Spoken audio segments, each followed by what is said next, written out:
Hello everyone, and welcome to Roaming with James.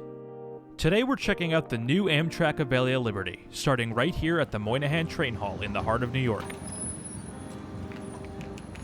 The Moynihan Train Hall sits within the James A. Farley Building, formerly the site of the U.S. General Post Office. The station opened in 2021, after years of extensive renovations that began in 2017. Stepping inside, the first thing you notice is just how open and grand it feels. Light pours in through the massive glass windows and skylights. It's a striking mix of historic architecture and contemporary style. Along with this, Penn Station has received several other improvements. The Long Island Railroad Concourse has seen some incredible renovations. From the bright, high ceilings to the long walkways and the array of food options, it's a pleasant experience for commuters and travelers alike. Back inside Moynihan, there's plenty to check out. Shops, snacks, and a full food court around the corner, if you're looking for something to eat before your train.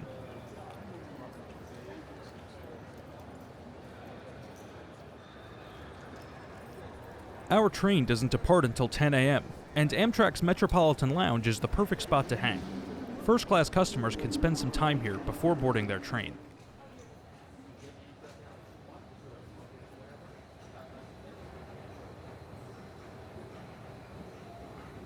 At the top of the escalator, there's a detailed model of the Avelia Liberty on display.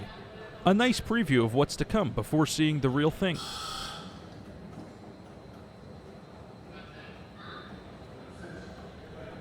Heading into the lounge, we're welcomed by warm lighting and several different types of seating available.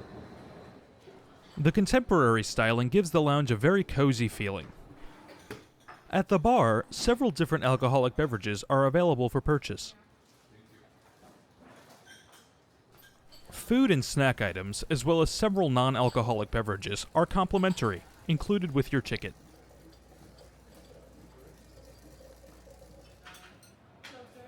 Hey, how's it going? Can I grab the egg and cheese?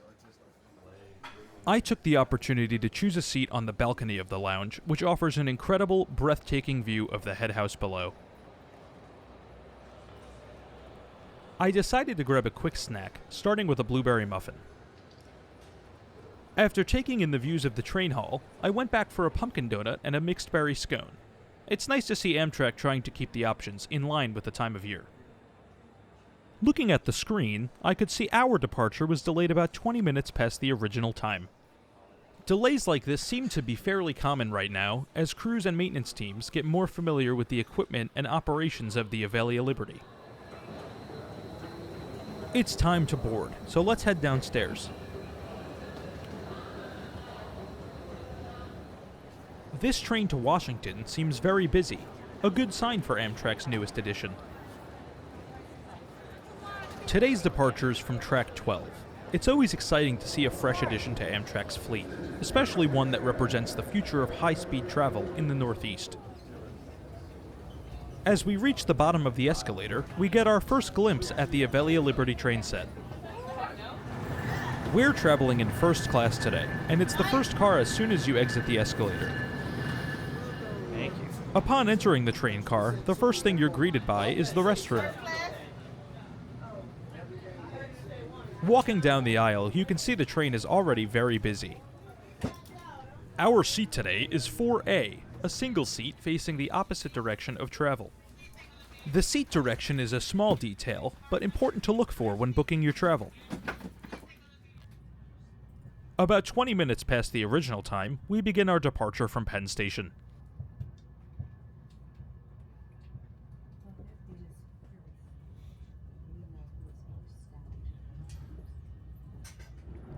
While in the tunnel under the Hudson River, an attendant came by and gave menus to everyone who had just boarded the train. This was the morning train, so only breakfast options were available. Amtrak states that they rotate these menus every 3 weeks, so frequent travelers are afforded the opportunity to try something different. On the opposite side of the menu, a selection of alcoholic and non-alcoholic beverages are available.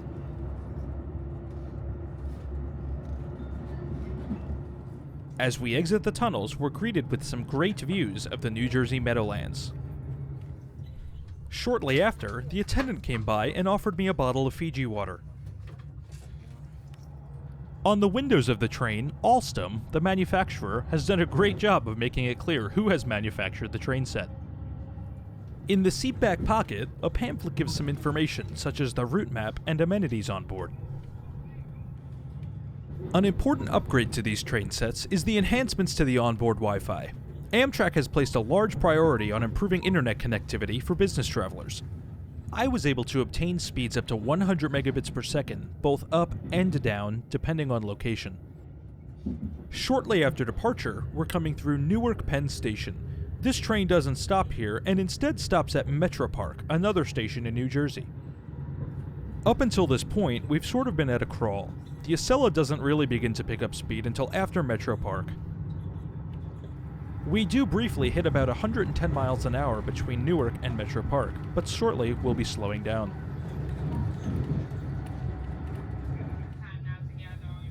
And after no time at all, we're pulling into Metro Park. This stop is very brief. I am surprised at this point that I have not been asked if I would like to order a meal or if I would like a beverage. When I've ridden first class in the past, I was immediately offered a menu and the option to order.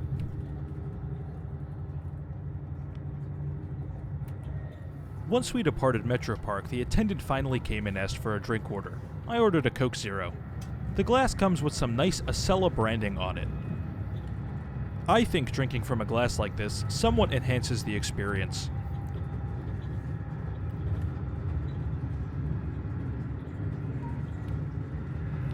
Right now, we're on one of the straightest parts of the Northeast Corridor. This section of the corridor is where speeds of up to 160 miles per hour can be attained. I was able to see the train reach about 155 miles an hour. Unfortunately, because of my GPS, I was never able to verify that we hit 160. Since we have some time before Philadelphia, let's take a look at the restroom. These restrooms are fully ADA compliant, with an automatic door and plenty of space for a wheelchair inside the restroom. I had some trouble getting the door to close, so the attendant wanted to step in. Door is locked. It does seem that the sensors inside of the dispensers need to be adjusted a little bit. I had trouble getting any of them to work. Like the previous generation trains, this restroom features a vacuum toilet. Overall, it's a much welcomed improvement over the previous generation trains. As I returned to my seat, my food was waiting for me. I ordered the Ranchero Omelet. Like stated previously, the service has been rather slow. I was only asked if I would like a meal shortly before arriving Philadelphia. The omelet had a nice texture, soft eggs and plenty of potatoes, but the flavor was pretty mild. I only managed a few bites, mostly because I was still full from the snacks before. Overall, the omelet was enjoyable. Unfortunately, I was still disappointed with the service. Let's take a look at the rest of the train. There's no easy way to access the rest of the train if you'd like to go to the cafe. The attendants were nice enough to let me go through the galley. Business class is seated in a regular 2-2 configuration. The restrooms are identical to the one found in first class. As we continue down the train, we finally make our way to the cafe car. The cafe offers a selection of grab-and-go items, like sandwiches, salads, and soft drinks.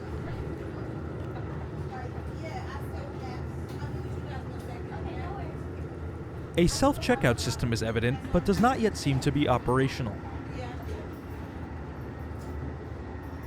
The galleys seem similar to those found on other Northeast Corridor trains. A large complaint of these trains is the lack of cafe seating. Amtrak has opted for a standing or leaning design in the cafe car. In line with the rest of the train, the cafe embraces triangles in its design. Walking back to the first class car, you'll notice that the passenger information system is not in use. For whatever reason, Amtrak is not yet using the onboard information system to make announcements.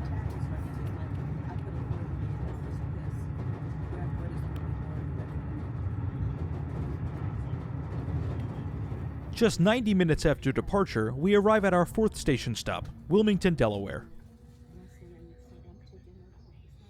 Let's take a look at some of the amenities of this seat. The tray table is sturdy enough to hold a laptop. When the tray table is stowed, a cup holder is available for use. Built into the headrest, a reading light is available. You can select it on and off just by tapping the button. The seat comes with 2 120-volt outlets as well as 2 USB-A ports. The reclining function is non-standard. The seat bottom slides forward to provide a modified recline. Attached to the seat in front is a footrest available for your use. With it retracted, there is plenty of space available to stretch out.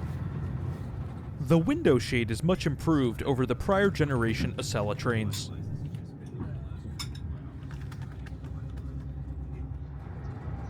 As shown before, the passenger information system does not appear to be in use. Not much further down the line from Wilmington, we've entered the state of Maryland. Here we are crossing the Susquehanna River Rail Bridge. This bridge is slated for replacement and is currently in the engineering and design phase.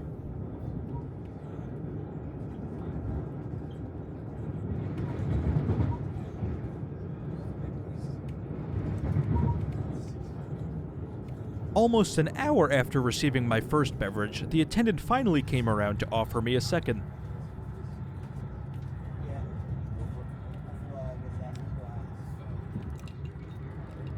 The cup holder in the bottom of the tray table appears to perfectly fit the Acela-themed glass.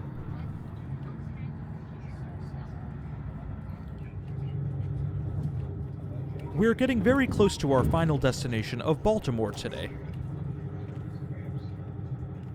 Some of my friends have warned me that when these doors open, they're extremely loud. Let's take a listen.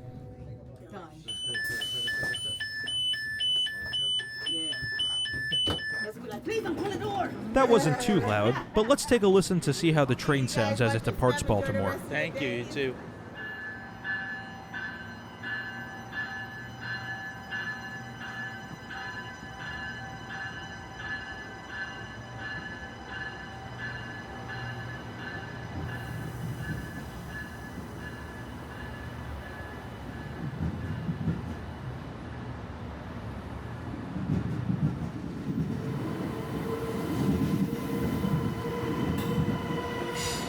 This train sounds absolutely fantastic, but let's talk about how this experience ranks.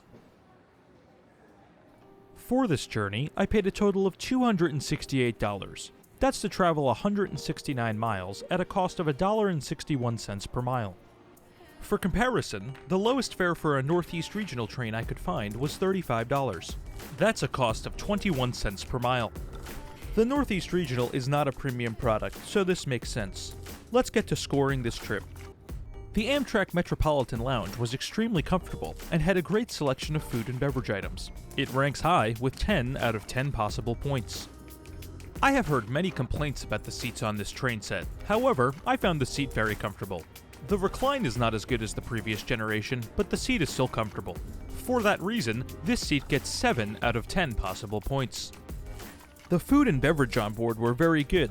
It tasted like something I might get out of a local cafe. However, the presentation was a little bit sloppy.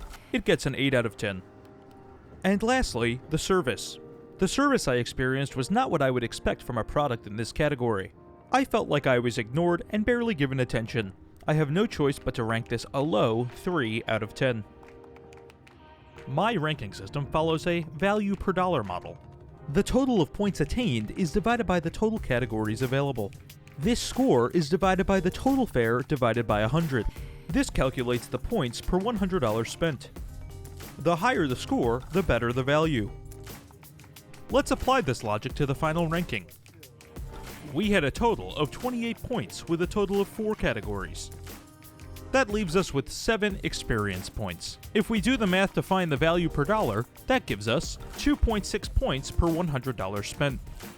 If we use a normalization factor of 1.3 to rank it out of 5, we end up with 3.51 points out of 5. I hope you enjoyed this review, and please share your thoughts in the comments. Thanks for watching, and catch you next time.